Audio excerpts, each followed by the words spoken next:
श्रीमद् भागवत महापुराण महात्म्य वर्णन चौथा अध्याय। सप्ताह कथा में भगवान का आगमन और गोकर्ण उपाख्यान। सूत जी कहते हैं, हे शौनकादि ऋषियों, भक्ति ने ऋषियों से पूछा, आप लोग कृपा कर मुझे यह बतलाइए कि अब मैं कहाँ वास करूं।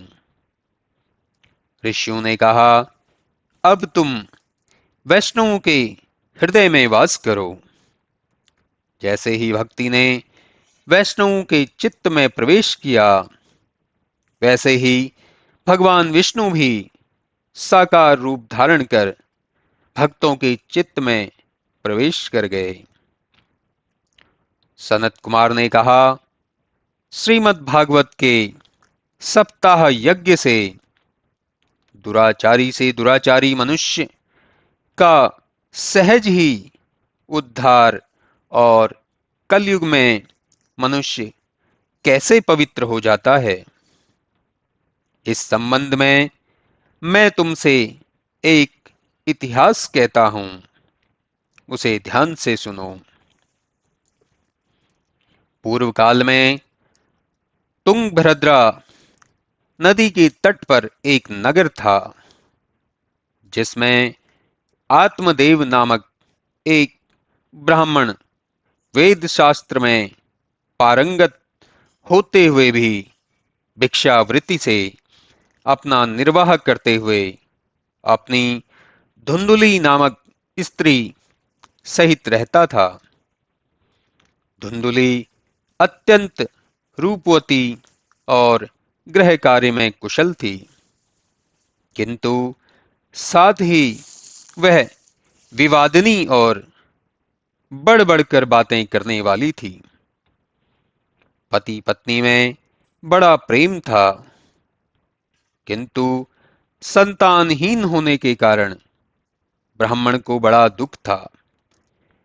अनेक जपादिक यत्न करने पर भी जब कोई संतान न हुई तो निराश होकर आत्मदेव वन की ओर चले।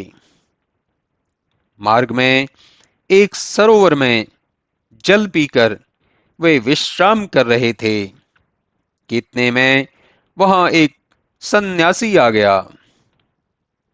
ब्राह्मण ने उसे देखकर साष्टांग प्रणाम किया और रो रो कर उससे संतान विहीन होने का अपना दुख कह सुनाया।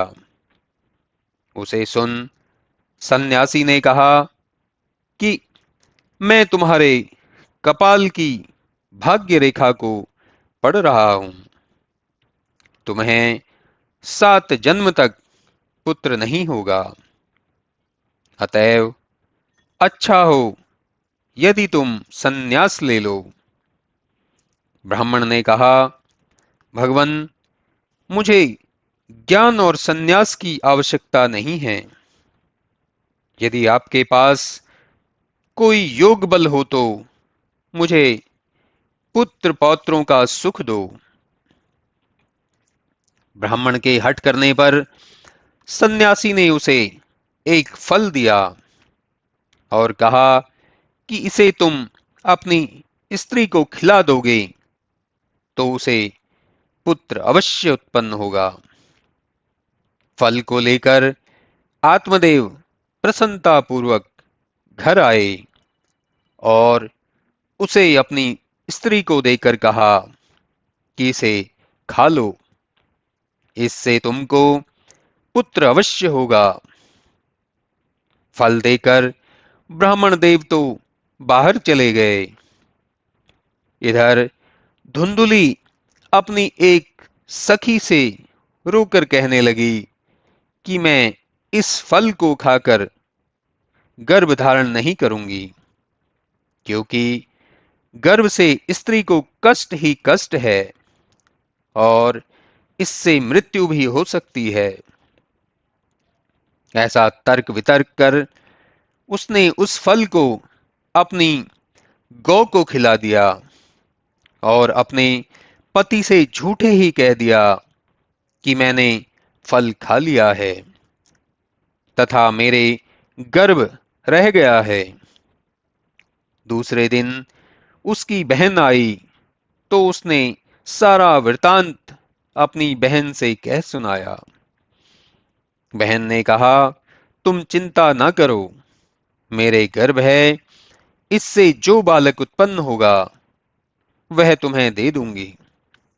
अंत में ऐसा ही हुआ कि जैसे ही उसे पुत्र उत्पन्न हुआ उसने धुंधुली को दे दिया। बिना पीड़ा ही पुत्र उत्पन्न हो गया, किंतु मेरे स्तनों में दूध नहीं है, इसलिए मेरी बहन को बुलाकर रख लो जो इसका पालन पोषण करेगी। आत्मदेव के घर पुत्र उत्पन्न होने से सारे नगर में बड़ी प्रसन्नता मनाई गई। धुंधुली ने अपने पुत्र का नाम अपने ही नाम के अनुरूप धुंधुकारी रखा। इसके 3 महीने बाद ब्राह्मण की उस गौ को, जिसे धुंधुली ने सन्यासी का फल खिला दिया था, एक सुंदर दिव्य बालक उत्पन्न हुआ, जिसका शरीर तो मनुष्य जैसा और दोनों कान गौ के कान के समान थे। आत्मदेव ने इस बालक का भी सारा संस्कार पुत्रवत किया और इसका नाम गौकर्ण रखा। दोनों बालक धुंधुली की देखरेख में पलने लगे। गोकर्ण तो पंडित और ज्ञानी था, किंतु धुंधुकारी बड़ा दुष्ट था। बड़ा होने पर धुंधुकारी धर्महीन अनेक कार्यों को करता हुआ एक वैश्या के साथ अपने पिता की सारी कमाई को नष्ट कर दिया। यहां तक कि अपने माता पिता को पीटकर वह घर के सारे बर्तन तक उठा ले गया और सब कुछ कुमार्ग में व्यय कर दिया। यह देखकर आत्मदेव को बड़ा दुख हुआ और कहने लगे कि इससे अच्छा तो संतानहीन होना ही था। पिता को चिंतित देखकर गोकर्ण ने आकर कहा कि आप व्यर्थ की चिंता में पड़े हैं।